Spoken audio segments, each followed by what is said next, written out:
Gibicon número 1 já está rolando e é claro que o Revista não ficaria de fora. Então aqui do meu lado, o José Aguiar, que é o responsável por essa bagunça organizada. Hoje nós estamos dando uma volta pela Aliança Francesa, que está tendo várias exposições, né? E aí, como que está sendo essa primeira Gibicon, já que a do ano passado era a Zero? Então, a Zero foi o protótipo que deu certo, foi a nossa experiência para provar que a cidade precisava de um evento de quadrinhos e que queria que isso acontecesse. Então, esse ano, a Gibicon toma as proporções que ela realmente queria ter, né, e que o público buscava, e então ela está um pouco maior, na verdade muito maior do que ela foi o ano passado. Bem maior, são vários espaços, né? Exatamente, nós já começamos com vários espaços do ano passado. Nós estamos tentando transformar realmente Curitiba na capital mundial dos quadrinhos, né, começando por aqui.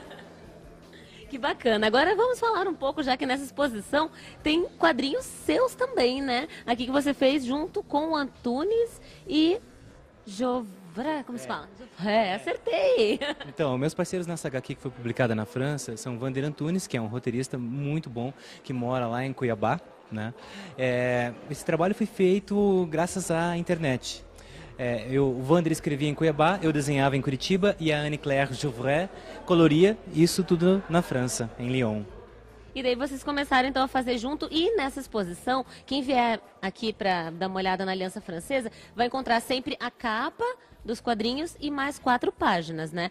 Você fez aqui, essas duas primeiras que a Daiane mostrou, elas são já prontas, finalizadas, e as outras seriam durante o trabalho? Exatamente. Eu achei interessante mostrar, dividir, já que eu tinha 4 painéis apenas, mostrar o trabalho finalizado, com texto aplicado em francês, como ele foi publicado realmente, e o trabalho cru, né? Arte finalizada apenas, sem aplicação de texto. Eu acho que isso é interessante para que as pessoas tenham uma noção do processo, porque muita gente ainda se surpreende: nossa, você se desenha à mão, como é que você faz isso? Não é um computador que faz? Então a gente acaba mostrando um pouquinho do processo, sendo um pouquinho didático, até para desmistificar um pouquinho o processo de como se faz uma história em quadrinhos. Que bacana. Então quem for dar uma olhada aqui vai perceber até que tem quadrinhos ali não finalizados até em branco, né? Não é porque é para você escrever aqui, não é isso que acontece. É sim porque ele está mostrando como é que funciona. E quem faz quadrinhos também e quiser ter o seu portfólio avaliado durante a Gibicon, isso vai estar rolando? Bom, na Gibicon vão rolar muitas oportunidades formais e informais para quem está começando, né, poder apresentar seu trabalho. E até para quem já está na área e quer dar uma diversificada, porque a Gibicon está sendo visitada por editores, por caça-talentos, né, haverão também sessões de leituras de portfólio, né, que foi um grande sucesso do ano passado. Haverão também oficinas com grandes artistas de renome dos quadrinhos e alguns quadrinistas, inclusive curitibanos, né, de destaque, estarão entre esses oficineiros. Ou seja, a Gibicon, como sempre, ela está privilegiando não um tipo de artista específico, mas a arte do quadrinho como um todo. Então, todas as frentes, todos os estilos, todas as gerações de quadrinistas estão sendo contempladas pelo evento.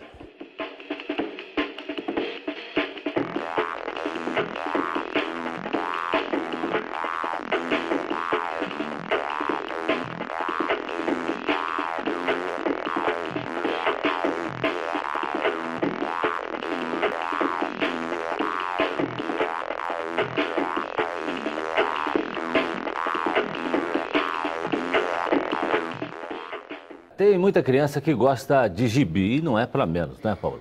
É colorido, divertido e as historinhas são curtas. Muitas vezes a paixão segue aí pela vida toda, né? Aqui em Curitiba, há 30 anos existe um espaço dedicado aos quadrinhos, a Gibiteca. E para comemorar essa data, hoje começa a Gibicon, evento que reúne chargistas, cartunistas, gente apaixonada pelas tirinhas. A Gibiteca de Curitiba tem um acervo impressionante de 30 mil gibis, 22 mil deles catalogados. Aqui também é uma escola de formação de ilustradores. E quem vem aqui pode matar a saudade daquelas leituras mais antigas. Os gibis dos Flintstones, Bolinha, Luluzinha, Gasparzinho, Fantasma, Turma da Mônica. Daqui já saíram ilustradores famosos que criaram também o primeiro super-herói curitibano, o Gralha. E nós estamos aqui com a Maristela Garcia, que é a coordenadora da Gibiteca, e vai dizer pra gente como é que vão ser comemorados esses 30 anos tão especiais, né, Maristela? É verdade, esses 30 anos vão ser comemorados em grande estilo, né, com a Gibicon número 1. em que vai ter palestras, exposições, uma exposição lá no Paço da Liberdade, que é uma exposição de quadrinhos vindos da Rússia, Vamos ter exposição do Tesouros da Grafipar, vai ter exposição de super-heróis, né? E uma tarde de autógrafos com palestras, vem o pessoal da Itália. Além do gosto pela leitura, nós oferecemos curso de desenho de histórias em quadrinhos, né? Que é o curso de mangá, e o curso em si tem 3 níveis, básico, intermediário e avançado. Então esses cursos eles têm duração de 4 meses. Fora isso, o pessoal pode vir aqui mesmo, ler bastante. O gibi é um estimulante da leitura, não é? O gibi é uma leitura divertida, de fácil em compreensão, né? E quando a criança começa a ler, a primeira coisa que ela vai pegar é um gibi para ler, né? Eu cresci lendo gibis, então a gente tem usuários que vêm aqui e passam a tarde lendo gibi. E é uma leitura divertida. Olha só, hoje é a abertura oficial do Gibicon 01. Por que 01? Porque ano passado foi a edição 0, como a gente considera justamente nos gibis, né, gente? E aqui nesta sala onde eu estou agora, no Solar do Barão, foi aberta uma exposição para relembrar os 30 anos da Gibiteca e seus tesouros, as exposições que tiveram aqui. E ao meu lado está o Kay, ele que foi o idealizador. A ideia da Gibiteca, gente, há 30 anos atrás, foi dele. Como que nasceu essa ideia? Por que reunir? Você era um grande fã de gibis, um grande colecionador? Sempre fui. Mas a ideia, na verdade, nasce porque existia uma revista em Curitiba chamada Casa da Tolerância. E esse pessoal não tinha onde se reunir. Então eu emprestei meu escritório, mas eles faziam muita bagunça, meus pais começaram a reclamar, né? Então me surgiu essa ideia, né, de que devia haver um espaço da Fundação Cultural para que as pessoas se reunissem, para montar gibi, para conversar sobre gibi, para fazer exposição, né, que tivesse desses 30 anos, um grande acervo foi formado, várias gerações de cartunistas, inclusive, porque aqui se realizou muitas oficinas, né, para ensinar a galera a desenhar. Acho que é um orgulho você ver tá dando frutos e agora o Gibicon, né? Vamos dizer, o Gibicon é o coroamento desses 30 anos, né? Porque o que faltava para a Gibiteca é o reconhecimento do trabalho que ela sempre fez. Né? Sempre fez um trabalho muito bom, muito bonito, muito bem feito, mas precisava de um reconhecimento, né? E a Gibicon é precisamente esse reconhecimento que faltava. Então eu realmente estou muito feliz com isso. Muito bom, parabéns, Kay. Muito bom ver a tua ideia aí, tá dando frutos como esses. Agora a gente vai lá para outra sala, Kay, para a gente conversar com o Fabrício e com o Zé. Eles que são os coordenadores aqui da Gibicon e tal. Fabrício, venha cá. Você que está organizando toda essa bagunça aqui e tem muito cartunista hoje aqui pelo Solar do Barão conversando com a galera. Quem é que está circulando por aqui hoje? Hoje temos o Tanino Liberator, o Joey Bennett, eu falei dos primeiros 2 que eu conheço mais, assim. Quais os cartoons que eles fizeram? O Joey Bennett desenhou quase todos os personagens da Marvel e o Tanino Liberator é o Han Xerox. E depois temos o Fabio Tivitelli, temos vários representantes da Grafipar aqui, o Watson Portela, Eros Microvitz, Franco De Rosa e o pessoal, Nelson Padrella.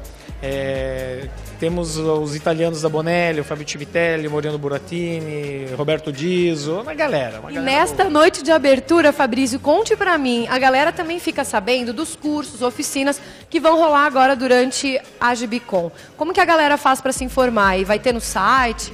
Então, o site ele é bem informativo, tem todas as informações lá, é www.gibicon.com.br. Lembrando que o Gibicon, gente, é com N, tá? Só depois o .com que você vai colocar um M. N de é com de convenção. É isso aí. Tá? Então, e depois a gente tem ali, tem o portal, tem o nosso folder que está circulando com toda a programação, né, que é dado gratuitamente no stand da Gibicon no Memorial de Curitiba, e também temos a possibilidade de as pessoas interagirem com a gente pelo Facebook, Gibicon Curitiba. Legal, Fabrício. Agora eu vou convidar o Zé, que também está aqui me esperando. Zé, vamos dar um passeio pela exposição? Vou até convidar para o nosso cinegrafista passar primeiro, para ir dando uma olhadinha antes da gente. O que temos nesta sala, Zé?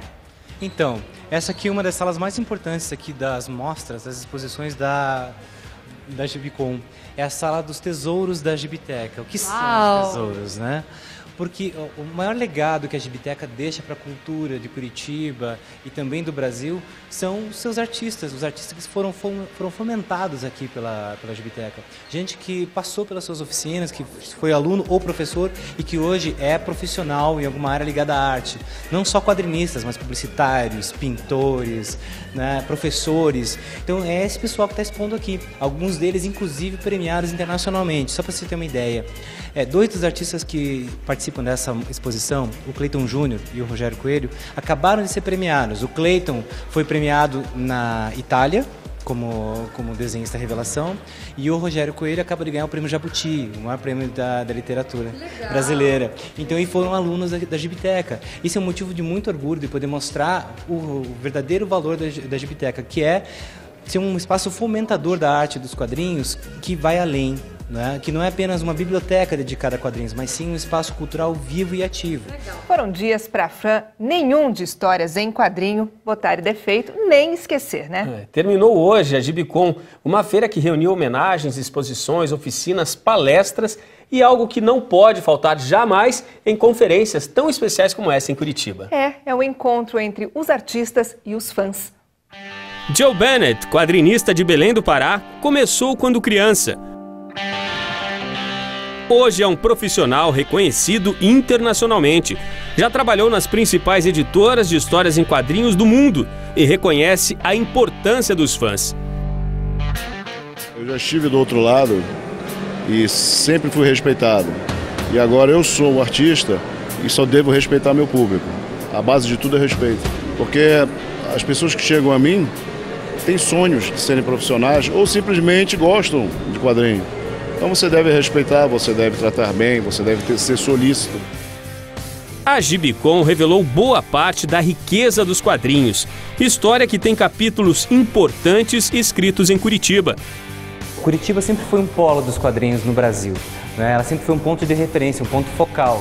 Tanto que nessa edição nós estamos comemorando os 30 anos da Gibiteca, aproveitando para celebrar toda essa história do quadrinho curitibano. E lembrar essa história é falar também da Grafipar, editora que fechou em 1983, mas que nos anos 70 chegou a vender 1 milhão de exemplares por mês em todo o país. Em plena época de repressão, as revistinhas eróticas faziam o maior sucesso. Um dos personagens mais picantes era a Maria Erótica. Você ser repórter 76, você não tinha nenhuma informação sobre sexo. A coisa era um tabu total. Né? Os adolescentes da época, que éramos nós ou outras gerações, sabem que era complicado. Então, nós passamos, por intermédio dos quadrinhos e de outros produtos que nós tínhamos, as informações sexuais, as informações que eles tinham uma série de dificuldades de poder conhecer e não sabiam como fazer.